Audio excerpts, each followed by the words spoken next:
Sono svolti 3 giorni della terza tappa nazionale Grand Prix FIDART, valevole per la classifica nazionale che consente la qualificazione della nazionale italiana che quest'anno ci rappresenterà in tutti i campionati europei.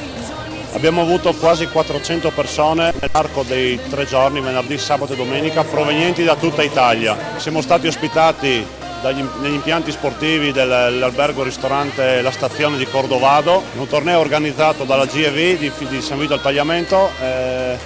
Abbiamo anche il vicepresidente federale, è venuto a gestire le gare in questi 3 giorni.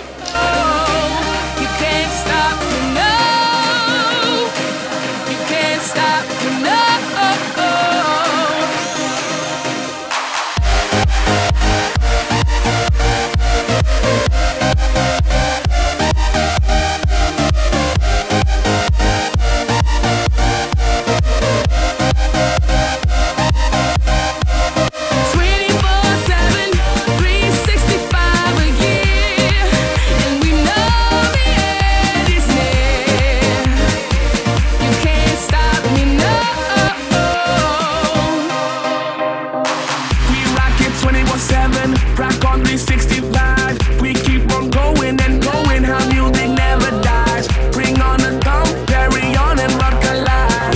You can't stop, but no, no, no, we keep on going and going and going till the break of dawn. Nothing can stop me, not even if the lights go on.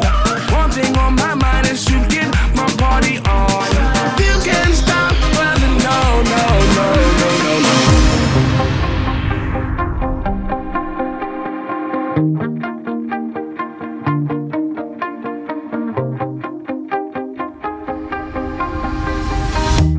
You shout it out, but I can't hear a word you say.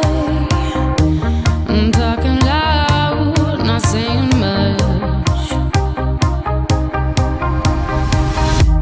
I'm criticized, but how your bullets ricochet. Shoot me down, but I get up. I'm bulletproof, nothing to lose. Far away,